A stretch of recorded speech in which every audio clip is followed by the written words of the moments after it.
jànga boo toogee jàkkaarloog askan wi war nga cee waslu àq feebar bi nag nijaay dama lay bàyyi rek nga wax ci feebar bi maanaam kenn gisagul lu koy faj waaye fi mu nekk nii prévention lañ bëgg lan mooy prévention lan war a def pour feebar bi bañ a dal doomu aadama yi. jërëjëf Salam je crois que li ñu naan mbas mooy pandémie boo xamante ni dafa wër moom mooy li nga xamante ni mooy coronavirus bi te lépp loo xamante ni matuwaay la rek pour nit ñi bañ a am certaine approche matuwaay yooyu dañ ko war a jël ba mu mat sëkk. et maa ngi rafetlu sànq déclaration chef de l'État bi ci décision yi nga xamante ni jël na ko maanaam suspendre lépp loo xamante ni activité la muy fi ab ndajaloo fii ak 1 mois même les écoles pour 3 semaines mu nekk loo xamante ni c'est salutaire parce que je crois que su fekkente ni pandémie bu toll nii ñëw na wër àdduna te ñun sunu réew mucc ci mu am fi ay cas yoo xam ne déclaré nañ ko li fi nekk rek moom mooy ce qu'on appelle la solidarité sanitaire boobu nag li koy indi mooy il faut que ñu am ay yenn jikko yoo xamante ni il faut ñu tàqalikoo ak moom mooy jegeyonte bi saafonte nuyoo yi ak dendalante bu metti bi tey moytu lu bëree ce n'est pas c'est vrai que doo bokkul ci suñu culture parce que suñu culture saafonte la suñu culture bokk lépp la kaasu attaay yi ñoo koy naanandoo añ yi ñoo koy bokkandoo mais nag par des mesures préventives je crois que il est important aujourd'hui que ñu jël suñuy dispositions yëpp ba nga xamante ne et sur le plan surtout hygiénique ñu moytu parce que ku nekk gis nga li nga xamante ni moom la docteurs yi ak ñi nga xamante ni seen xam-xam màcc na ci li nga xamante ni moom la ñuy digale par rapport ak cette pandémie là donc c'est extrêmement important à ce que nit ñi on sait que nag xam nga c'est vrai que on est dans un pays boo xamante ni danaan pays ecclésiastique la dafa bari ay pouvoir am na pouvoir chef de l'État am na pouvoir législatif am na pouvoir juridique mais pouvoir bi ëpp importance moom mooy le pouvoir religieux mooy sëriñ si donc il faut que kër yi parce que jóg wax ak askan wi au moins ñu mën a xam ni ñii kat parce que suñu waxee li leen di dégg parce que aujourd'hui le pouvoir religieux influence bi mu am ci biir population bi yeneen pouvoir yi amuñu ko donc daal mooy ñu moytu bu baax a baax saafonte bi te jéem a xool recommandation yoo xamante def nañ ko wax nañ ko yëpp ñu jéem ko defee bi nga xamante ni noonu lañ ko bëggee moytu sooy sëqat même s'il le faut nga jël sa loxo nga dëpp ko waaw nga tuusee ko soo foo dem ba ñëw raxasal sa loxo ba mu set et cetera donc ce sont des mesures d'hygiène te mesures d'hygiène yooyu sax je crois que su fekkente ne accompagné nañu suñu si jógee je crois que dina am ay prévention yoo xamante ni yeneen lu mën a bëgg a ñëw it dinañ ciy mën a dox te aussi il faut que autorités yi xam ni réew mu ndaw lañu suñu doole demewu noonu du nu France du nu Amérique te ndegam ñooñu seen bopp ak Makka ci boppam ñoom ñooy tëju waxatuma ak nag réew bi toll ni ay réewu Afrique yi la il faut que ñu jël ay dispositions parce que pour frontières yi ñu mën a xool naka la ñu mën a segge parce que ñun dañu nekk ay réew yu faible te comme on le dit rek on vit toujours familialement donc c'est extrêmement important à ce que les autorités jël seen i waaw comme ni ko waxee noonu ñu ngi profité ci occasion bi président Malick Gakou envoyé nañu léegi li nga xam ne mooy pandémie Covid-19 appel à l'unité nationale. Tout à fait donc texte baa ngi nii la pandémie de Covid-19 constitue une menace sérieuse pour l'équilibre et la stabilité sanitaire mondiale. Son degré élevé de propagation et de contagiosité interpelle notre conscience collective et individuelle face à notre responsabilité commune pour endiguer ces connivences sur la survie planétaire. Notre pays n'est pas épargné et la multiplication des cas de ces derniers jours doit davantage interpeller sans équivoque notre conscience collective face à ce combat contre la pandémie. Nous devons mobiliser toute notre énergie, toutes nos forces et notre génie national pour gagner le défi de son enguinement et la pérennisation de la nation. Aussi, nous lançons cet appel à l'unité nationale pour la sauvegarde de la patrie. En effet, nous devons rester mobilisés et déterminés pour assurer à notre pays les gages de succès face à ce fléau. Nous en appelons à l'engagement solidaire et patriotique de toutes les forces vives de la nation pour qu'ensemble nous puissions triompher contre cette menace planétaire. Mais Malick Gakou. Malick Gakou, je crois qu'il a joué son rôle parce que porteur de voix la parce que li mu wax aussi moom mooy li doon expliquer et donc ñu koy remercier vraiment ci appel boobu et que il faut que képp koo xam ni porteur de voix nga mën a def appel bu mel nii pour mën a conscientiser parce que même su fekkente ni ñetti nit dégg nañ ko sax c'est déjà quelque chose de bien donc félicitations à Malick. merci waaw artistes yi ay porteurs de voix lan nga wax ci feebar bi bu leen gën a woy ci feebar bi nag bu leen gën a woy ci feebar bi. non Papa Salam feebar bi moom fi mu ne tiital na ñëpp waaw tiital nañu mais nag sant yàlla dañuy jël lépp delloo ko yàlla sunu borom ndax li nga xam ne dafa wër àdduna donc yàlla mooy buur moom mooy lépp ñi ngi ñaan yàlla mi nga xam ne mooy borom doole yàlla na fi jëlee feebar bi. àdduna wér-néer képp donc nag ñu bàyyi xel tamit ci li nga xam ne moom la ñuy digal ci wàllu lu ñu war a jëfandikoo xam nga man li ma ci mën a wax rek mooy nañ ci bàyyi xel tamit donc tey wax ne lii daal yàlla na fi yem yàlla def ne bon ñi mu daal suñu borom saafara leen mu wér ñu delluwaat seen activité. Soriba deuxième morceau woy bi nga doon woy da nga ko làkk te ñun dégguñu li nga làkk thème bi lan la woon lan nga doon làkk mooy li ma wax ci olof moom laa waxaat ci bambara. waaw boo dégloo loo ci wax sa jabar dafa baax dafa mën a togg wala non nay leer booy day leer tout début quoi. la nga ci doon morceau bi soo gisee dañ ko gàttal parce que yeggul. waaw début boo gis tout début difficile. effectivement donc ñaari nit da ngay gis muy ci xarit muy ci ñu bëggante muy ci lépp seen début ñi dañ naan bul ànd ak kii waroo ànd ak kii xam nga ñii nee ni jege du bëri. yaa ngi dëkk mais au fur et à mesure ngeen gëm seen bopp gëm seen mbëggeel gëm seen ànd te dëggu ànd bu dëggu ngeen ñafe yàlla di leen dimbali ba nit ñi fekk si leen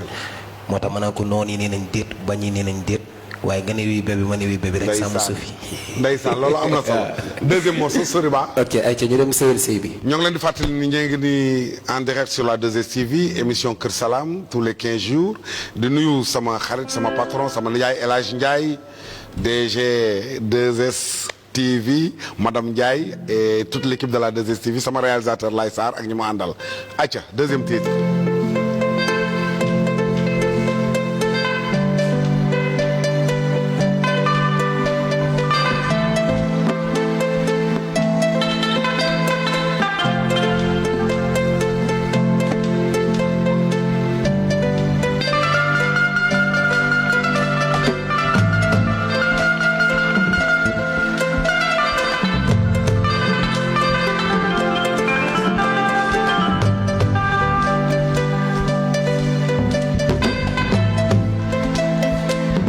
Tilali woon ni ma la bëggee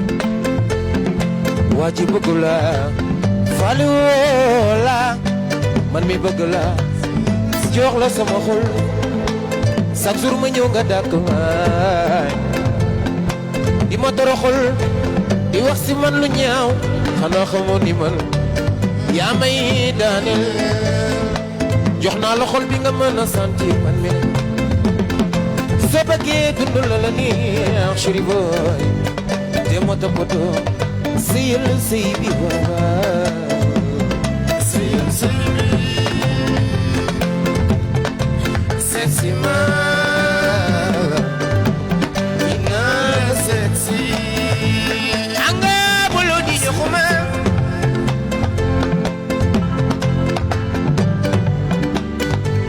imana tayoro minamiko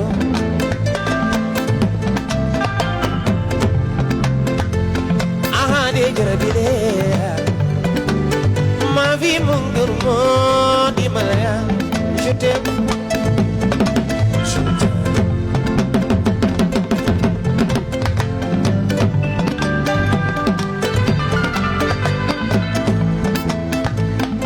je me sens mal lorsque tu es loin car sans toi ma vie n'est qu'un malheur ma douce je suis à toi ma vie mon cœur mon dit Malaya je t'aime je t'aime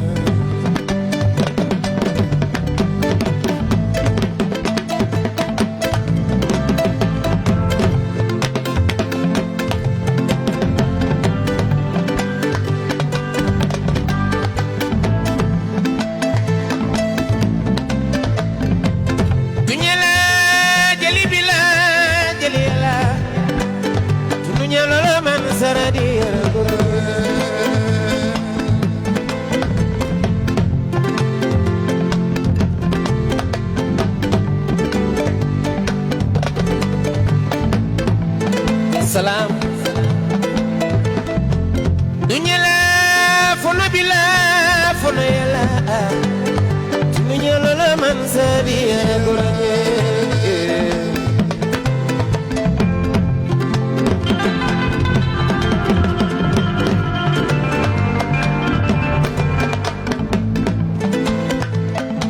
Kobeka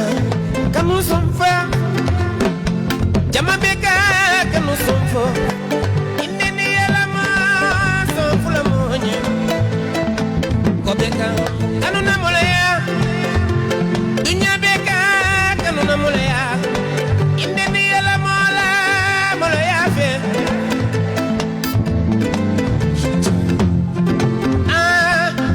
dunya mo khone genale ala dunya la dunya mo khone genale salam dunya mo khone genale famale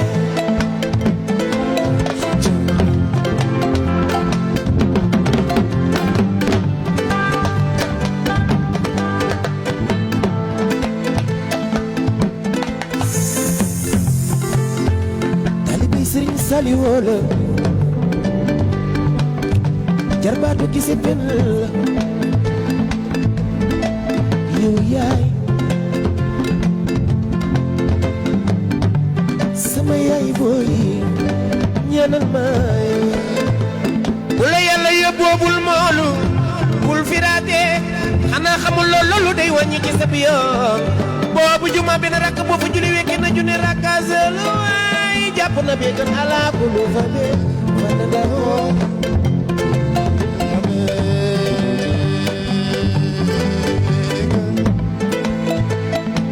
ñeppala way salam ñeppala gi ci sapen ñeppala ga ñuy mam da baax moo tax ma sañ felo yow soo ko gisee ni meren nii la meloon daaw I love you, Mam Dabajo.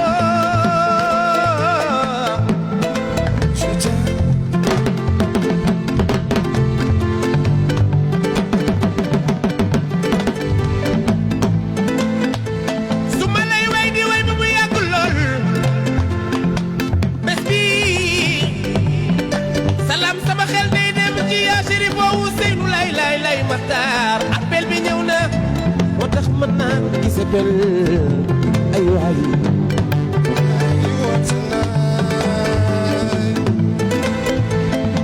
yaa Chérif Ousseynou Laye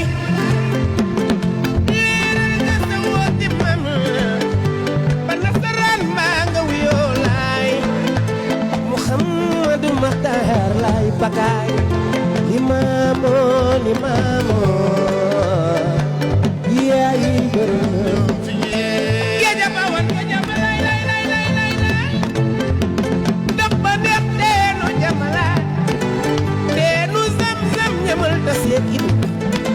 Bakaay Moustapha te dafa jamalay Limamo yaay borom yoo figi waaw ana for bi lay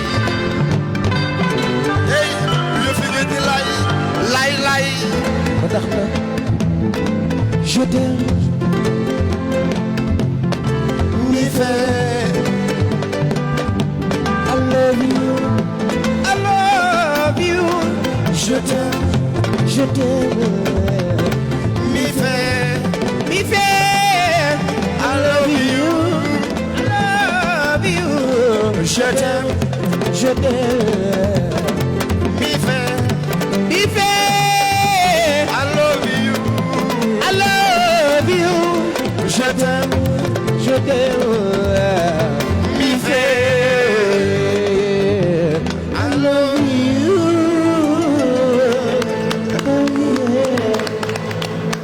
Soriba xam nga man mënumaa jëw Soriba bettaat nga ma tey xam naa ni gaa mën nga way kora bi bett na ma mais man je disais toujours que tu es un garçon farfelu maanaam koo xam ni dafa mel ni bëy bu rëcc dafa am ku ma woowee Canada ni ma Khalifa xam naa bu dina ni salaam mi ëppal na mu ni ma Soriba dama ko mën a mélanger man ko bu ci dugg ndax booy bi dafa ëppal dafa ëppal Soriba mais très sérieusement Soriba man tey bu ma fekkee sax may jaay xale yi dan ma war a tër ñu rey ma man ku ma mën a jàppale xam la laa lay jàppale du xaalis ndax aw ma dara du ñaan ndax xaw ma dara ay conseil laa la mën a jox sa lii nga yor nii lii acoustique bi mën nga cee toj àdduna parce que da ngay jouer instrument tradi moderne te macha allah maîtriser nga ko t'as une belle voix xale nga et puis yaa ngi accompagné ak ay des musiciens vraiment talentueux ngir yàlla Soriba ngir yàlla rek leeral dama la ko jaan devant la télévision barke borom Touba barke Serigne Saliou boo jàppee fi nga war a jàpp téye fi nga war a téye billaay dina la dégg àdduna macha allah mais Soriba yow fan ku la jàngal way ak ku la jàngal kora waaw loolu moo jaaxal ñëpp mooy yow yàlla dafa def da nga xam suma famille liggéey ak sama turandoo Soriba yàlla na ko yàlla yërëm xam suma ay papa dama judd ci musique kora nag mosuñ ma ko jàngal ak ci li ma dégg bi ma nekk xale la ko sama maam la defoon ci man yàlla na ko yàlla yërëm moomu da ko yaatu ma nekkoon géewlu Senghor man dama jékki-jékki rek commencé jouer kora mu jaaxal ni dégg ma woon sax bambara après laay fortaatu tuuti way bi nag dama ko mës a bëgg ndax suma yaay ndeysaan suma yaay dafa nekkoon fan si Youssou Ndour ay way Youssou Ndour la ñu daan bercé ma ci jooyloo de bu fa affaire yaay de dima jooyloo waaw waxal rek waxal pagaay bi nga lay déglu waaw sama yaay moom moo nekkoon lépp ndeysaan waaw moo tax moo dijjee woon ko benn sens bu bëggoon naa ko ci tey sax mais xam naa du ci xaj waaw mais incha allah beneen parce que bëgguma ko jooy yàlla na xippee àjjana amiin sunu yaay ya yàlla na nu xippee àjjana amiin ah doom de boo ko yaree mu wer mu mel ni mu war a mel ah waru tiit waroo ragal tonton Guissé oui vraiment Soriba macha allah waaw macha allah parce que moom yàgg naa ko bokk na ci xale yi nga xamante ni moom am na ci moom yaakaar lool pourquoi parce que mu ngi def li nga xamante ni moom mooy musique originam te musique bi moo mën a jaay bitim réew Soriba depuis ses débuts nag maa ngi koy suivre moom xam na ci dara depuis tous ses débuts et jusqu'à présent mu nekk nag quoi qu'on dise un garçon boo xamante ni ku am fulla la voilà on peut tout lui reprocher ci àdduna mais du fullaam ak caractère am xam na fi muy teg tànkam xam na fi mu bëgg a dem te mu ngi tegu ci yoon Khalifa dama la waxoon bu ko ménager léegi ménager ko dégg nga ménager ko léegi d'accord naa pagaay mais na nga gisee maanaam booy bi li en tant que percussionniste sama xale yi jàppal ko jàpp bu neex boobu lan nga gisee pagaay waaw bon man mooy li may wax chaque jour rek loolu laa gëm musique amul frontière ndeysaan te lii muy def beneen couleur la ci musique mooy li nga ko wax léegi nii donc mi ngi joué te lépp luy nit di joué muy jóge ci xolam dafa war a dem ci xolu ki nga koy joué wallaay ndeysaan waaw ndax waroo di joué rek li ngay joué yow rek nga yëg ko ki lay seetaan du ko yëg am na sa benn taas boo wax ci aar waaw xama lan temps bu xama lan am na noo ko defee woon waaw loo waxoon dama ne yaa ma woo ma ñëw soo ma woowee damay dikk waaw askanu musiciens yi yéen laay waxal ku ci am sa aar na nga ko téye te bañ ko saam ndax aar bi dafa tar looloo tax mu am far dangay am talent gars yi di la kalan nga jàpp nag mu dëgër nga tëw a bàyyi te xam ne bis dafay ñëw léppay baax gëmal sa bopp imposé ñu lay xool nga osé ñu naan déet nga monté boo demee ba ca kaw di wax ak ñoom bul faussé maa la wax lii boo yëgee ba ca kaw di wax ak ñoom bul faussé loolu am na solo man lii tax ma bëgg la di féliciter sunu doom jooju Oumou Sow démb wàcce na Sorano ba 0 démb dama ñëw artistes yu bëri lool ci coulisses yi fekk man ma waroon dem tëggi Mbuur mais ñëpp xam na ni ñëw naa waaye damaa kontaan soirée ba fees na la nga way neex na artistes yëpp ñëw nañ wuy si la ba ci Thione Seck loolu lu ma neex la tonton Guissé waaw Salam je crois que loolu aussi lu nu mën a rafet la parce que Oumou Sow man kenn wax sama diggante Oumou Sow parce que comme ni naan rek ñoo ci suñu kanam la juddoo ci la yaroo mais li mu def Sorano démb c'est extraordinaire et ma ko ciy félicité mais nag lépp lu mu fa def dafa am loo xamante ni moom moo ko may moom mooy rapport bi nga xamante ni moom la am ak nit ñi deuxièmement aussi mu doxul ci affaire u ñàkk fayda kenn du ko dégg ci buzz am na caractère ba noppi nag am na jàmm teg ci en dehors de cela nag aussi mu am talent parce que joxe na benn reconnaissance ci suñu espace culturel. moom mooy la danse jox ko ba mu nekk métier aujourd'hui elle est passée de danseuse mu jigéen muy génne ay woyam di voyager ba aujourd'hui mu nekk chef d'entreprise boo xamante ne mu ngi am ay employés te lépp ci danse bi la ko amee. mu nekkoon aussi li nga xamante ne parce que tout le monde avait peur. des rassemblements et des regroupements ndax feebar boobu ñuy wax. mais démb Sorano ni mu mel ak ñi ko wuy si. en couleur et en qualité. surtout ba noppi nag artistes yëpp wuy si ko. voilà gis naa fa Soriba. ñoom Wally Seck ñoom Thione Seck et cetera bari nañu daal donc artistes yëpp nga foon. en tout cas ñoo ngi lay félicité. ñoo ngi lay félicité yàlla na la jig te nag bul bàyyi ah. il faut vraiment continuer léegi nag ñu ñëw ci benn débat bu ndaw rek xam naa après Soriba va nous jouer le dernier morceau te buy jouer dernier morceau bi dañuy invité sama doom Pagaye Mbaye ci kaw scène bi ndax fi mu nekk nii waxtu wi daf ñooy xoj ñu ñëw ci xale est-ce que war naa def musique buñ ko waxee dugg ñu ci ay polémique waaye li xew réew mi temps yi ci réew mi gis nañ ko mais tonton xale est-ce que war naa def musique. waaw ça dépend ci angle bi nga xamante ni moom lañ koy jëlee parce que. ñun dañu nekk ay réew yoo xamante ni suñu société ak suñuy origine daf fi ancré wu ba mu bari mais soo xoolee par exemple ku mel ni Mozart nga xamante ni c'est un des plus grands musiciens au monde bi muy révélé wu à 14 ans la révélé wu donc ça veut dire que ni xale la woon on a vu ay ñoom Bious et cetera bari nañu ay artistes xale mais xale pour mu def musique fii en Afrique dafa am loo xamante ni moom mooy li primordial moom mooy l'accompagnement ak la responsabilité parentale. Très bien. Parce que tant que loolu jëluñu ko mettre ko au devant dafay poser ji toujours problème ba nga xamante ni en fin de compte parce que xale dong la xale la ay réaction xale la yore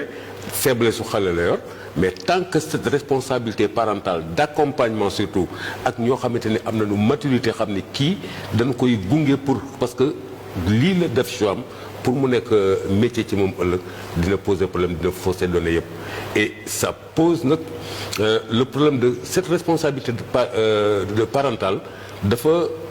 suñu société aujourd'hui dafa nekk ci benn société boo xamante ni bu njëkk ni ñu doon dëkkee nga xamante ni dañ daan dëkk par famille da nga daan dem ci benn kër da nga naan kër Njaayeen kër Njóobeen kër Seeneen kër Jàlloyeen et cetera léegi ces familles dañu xaw a éclaté wu ñu isolé wu léegi ci ay appartement di yore suñu famille mais pas tous les parents ensemble et cet éclatement dafa indi benn titularisation boo xamante ni seul le père et l'enfant ak ñi nga xamante ñoom la dëkkal ñoom ñoo yore l'éducation de l'enfant alors que éducation dafa am importance xale bi su génnee xam ni maamam bàjjen yeeg ñi ci mbedd meeg ñëpp pour que c'était l'ensemble boobu nekk nag une éducation globale mais malheureusement ce n'est plus le cas au Sénégal moo tax xale war na def musique mais attention il faudrait que mu am un bon accompagnement un bon suivi ak la responsabilité parentale ñu affirmer ko. waaw man de en tant qu'artiste li ma ciy sànni rek mooy la majeure partie des artistes comme ni nga ko waxee ñun ñëpp bi nekkee xale 14 ans 15 ans lañu tàmbali musique waaye suñuy waajur dañ ñoo jàppale yar ñu d'abord te ñun aussi dañoo bëgg xale yi nga xam ne tamit dañuy dugg ci art li ñuy njëkk a war a def mooy dem jàngi d'abord jàng bi mu boole ko ak li nga xam ni mooy art comme li nga wax rek xale innocent la. et se comprendre donc ñoo ngi ñaan artistes yëpp ñu toog seen peggi waajur ba pare daal di jàng. beneen question bi ma lay laaj autorités yi est-ce que ñi ngi jàppale la musique sénégalaise yéen ñi nga xam ne ñeen liggéey maanaam ak waa SODAV ak yëpp Pagaye SODAV ñu ngi lay fay. waaw côté boobu nag man li ma ciy wax rek mooy nañ ñu bàyyi xel quoi ñun artistes yi. ah ñu bàyyi leen xel. waaw ñu bàyyi ñu xel bu baax a baax a baax. yéen artistes yi waaw ndax man fi mu nekk nii animateur la yéen artistes yi. yow gis nga waaw xam nga mooy li ñu wax léegi rek. musique dafa metti rawatina bon tey nga créer loo xam ne dafay wër partout dans le monde xam nga dëgg la naam yàlla moom moo joxe te yamalewul. fu mel ni États-Unis wala feneen boo fa demee tey bu yàlla dogalee yow artiste bi donc nga jaar ci voie yi nga war a jaar dafay am foo xam ne boo fa tolloo yenn problème yi dootu la dal mais fii bon da ngay gis des fois man bu yàggul rek dem naa Sodaaf ñu fekk ñu may wax ne gars yi ñu ngi commencé ñu woolu ma ñëw foofu mais ñoom it sax des fois dañuy am ay problème seen biir problème yi mooy donc ñi nga xam ne ñoom ñoo leen war a jox xaalisu artistes yi il paraît que dañ ciy am problème. xam nga ñun suñu ñëwee dañuy wax loolu mais bon man li ma ci mën a wax rek mooy li ñuy def nii liggéey la te ay ndaw lañ tamit ñu gën ñu bàyyi xel ndax li ñuy def suñuy moyen lañ ciy def. waaw daf ñuy jaral man tollu naa benn instant boo xam ne sax bi may def sama morceau Namaray bi jël naa sama matériel jaay ko pour mën a dem studio te loolu xaalis moo koy def. donc nag yaakaar naa ne nit ki lépp lu muy dugg di ci def alalam. war na am retour. su fekkee dafa yor carrière bu mu bëgg a continuer. dëgg la man message boobu laa ci wax ñu bàyyi xel. ñu bàyyi xel artistes yi quoi. tonton autorités yi ñoom léegi lan mooy seen rôle ci loolu. waaw autorités yi je crois que comme li ñuy wax rek malheureusement dañu nekk ci secteur boo xamante ni ay techniciens lañ ci soxla ay hommes de terrain et que malheureusement autorités premières yi nga xamante ni moom mooy ministres yi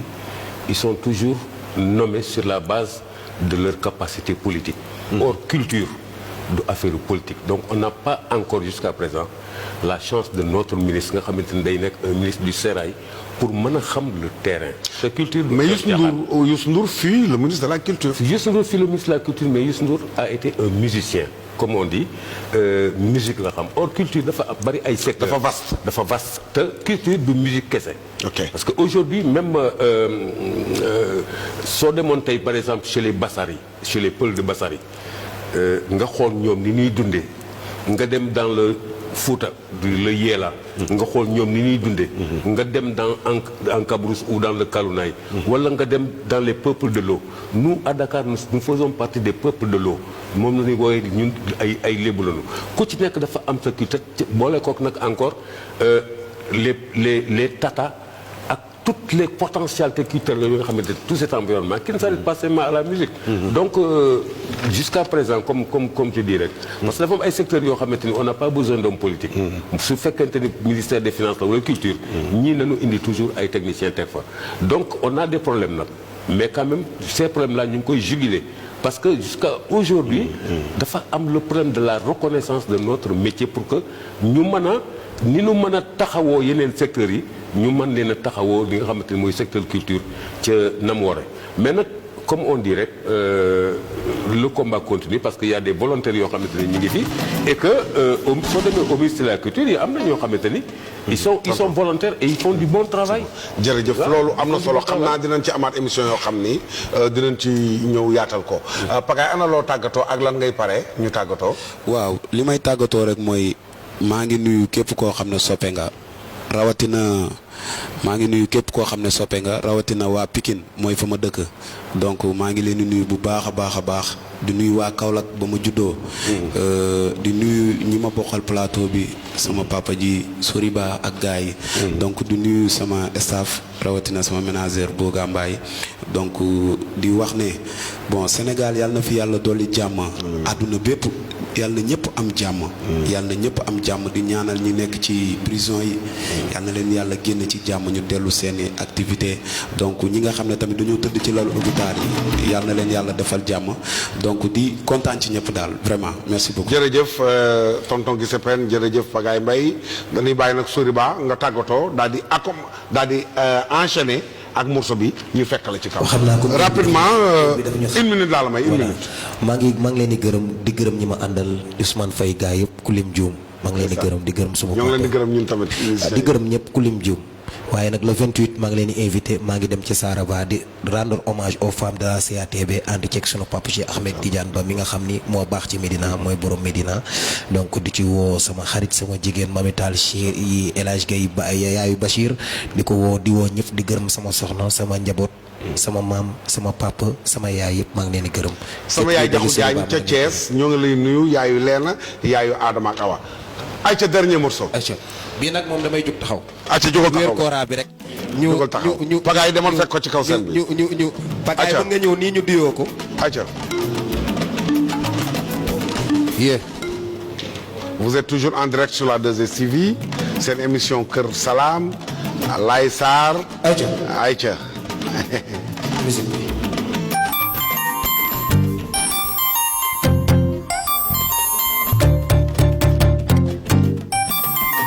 waaw.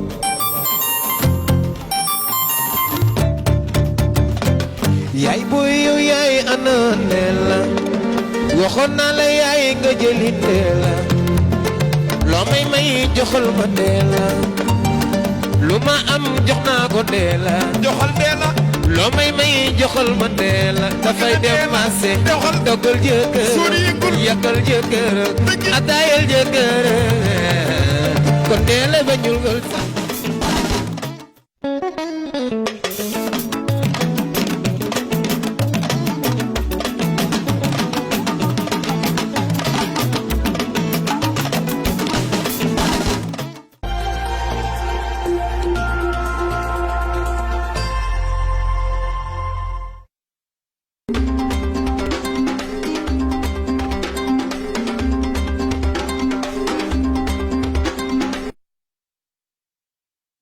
Sur proposition du Comité national de gestion des épidémies, j'ai décidé, premièrement, de l'interdiction pour une durée de 30 jours de toutes les manifestations publiques sur l'ensemble du territoire national. Deuxièmement, la suppression temporaire de l'accueil des bateaux de croisière sur le territoire national et le renforcement systématique des contrôles sanitaires au niveau des frontières terrestres, aériennes et maritimes. Troisièmement, la suspension des enseignements dans les écoles et universités pour une durée de 3 semaines à compter du lundi 16 mars 2020. Quatrièmement, le renforcement de la protection des personnels de santé, de sécurité, de défense et de secours mobilisés. Cinquièmement, la suspension des formalités nationales